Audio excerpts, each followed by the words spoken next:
পশ্চিমবঙ্গ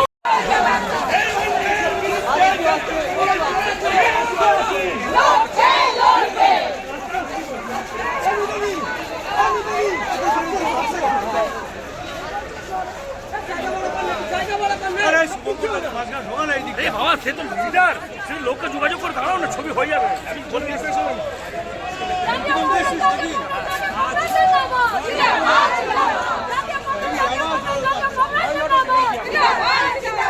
চলো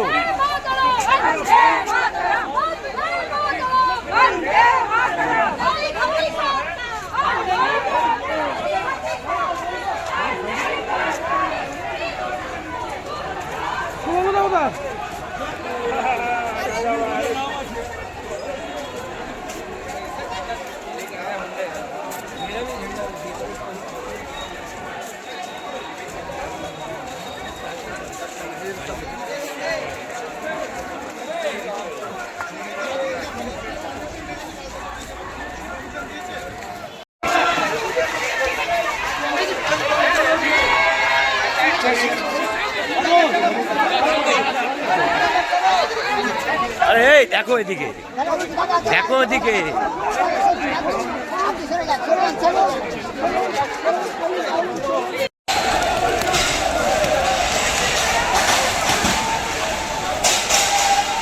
এই স্টিল ছাড়ো।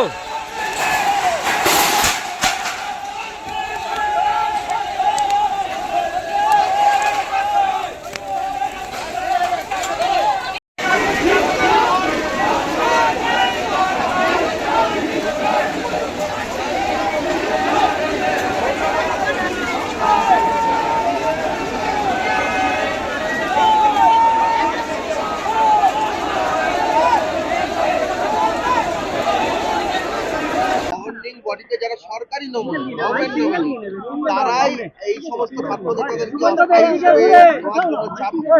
আমি একটা কথা বলি, আজকে শুনে নিন। আমি 8 বছর ছাত্র পরিষদের সভাপতি ছিলাম সর্ববৃহৎ ছাত্র সংগঠনে। আমি সর্বভারতীয় ছাত্র সংগঠনের সাধারণ সম্পাদক ছিলাম। একেবারে অন্যায়, যতগুলো কলেজে গভর্নিং বডি আছে ভেঙে দেওয়া দরকার। শুধু একাডেমিশিয়ান যারা শিক্ষার সঙ্গে যুক্ত, সেটা তৃণমূলের লোক হোক, আমার আপত্তি নেই, কিন্তু যারা শিক্ষা নিয়ে আলোচনা করেন, শুধু রাজনীতি করেন বলে শিক্ষা রাঙিনায় যাতে না বসানো হয়। পশ্চিম বাংলার শিক্ষা ক্ষেত্রটা জেলে, শিক্ষামন্ত্রী জেলে, তারপরেও যদি রাজ্য সরকার শিক্ষা না নেন, শুধু ছাত্র রাজনীতি করেছে বলে গভর্নিং বডির মেম্বার হবেন আর নির্বাচন হয় না। আমি রাজ্যপালকে চিঠি দিয়েছি, আপনারা জানেন যে নির্বাচন হয় না। নির্বাচন ইউনিয়ন রুম কিসের, কি জন্য ইউনিয়ন রুম চলে? এমএলএ এমপি যারা কলেজে তারা ইনভাইটই থাকবেন, তাদের ফান্ড থেকে বিধানসভার ভেতরে গিয়ে কলেজের সমস্যা নিয়ে বলবেন। আর যে বিধায়ক বিধায়িকা কিংবা এমপি যারা আছেন, যারা সত্যি এডুকেশনিস্ট, তারা থাকুন। বাকি সব বিধায়ক হয়েছি বলেই কলেজের মেম্বার হতে হবে? আমি শিক্ষার কিছু জানি না। এই ঘটনা যাতে না ঘটে, এই দাবিও আমরা আজকের এই মিছিল থেকে আমাদের মূল বিষয়বস্তু হচ্ছে, পুলিশ তুমি কাজ করো, বাংলার মানুষকে রক্ষা করো। সেই দায়িত্বটা অশোক স্তম্ভ নিয়ে যদি না কেউ করে, ওনারা তো যোগ্যতায় চাকরি পেয়েছেন, কোন তৃণমূলের নেতাকে ধরে তো চাকরি পাননি, তাহলে এই কাজটা হচ্ছে কেন? এটাই আমাদের অভিযোগ।